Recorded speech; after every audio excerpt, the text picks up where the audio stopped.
गरीब किसान और उसका परिवार। किसी गांव में रामलाल नाम का एक गरीब किसान अपनी पत्नी और 2 बच्चों के साथ रहता था।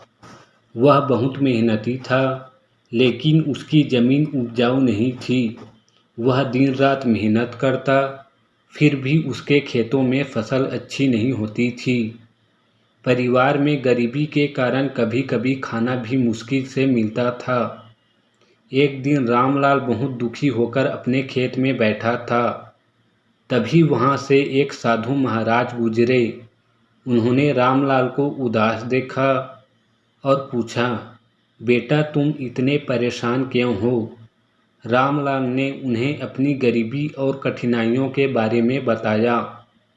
साधु महाराज ने मुस्कुराते हुए कहा, तुम्हारे पास जो कुछ भी है, अगर उसे पूरे दिल से मेहनत और ईमानदारी से संभालोगे तो तुम्हारी किस्मत बदल जाएगी। बस धैर्य रखो और कभी हार मत मानो।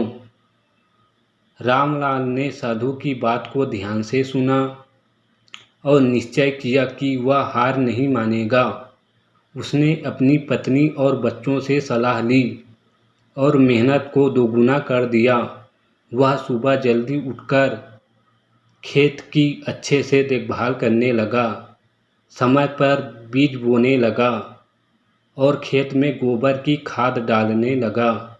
धीरे धीरे उसकी मेहनत रंग लाने लगी। उसकी फसल पहले से अच्छी होने लगी। कुछ ही सालों में उसकी हालत सुधर गई। उसकी मेहनत और धैर्य ने उसके परिवार को गरीबी से बाहर निकाल दिया। अब उसका परिवार खुशहाल था और गांव में सब उसकी ईमानदारी और मेहनत की मिसाल देते थे।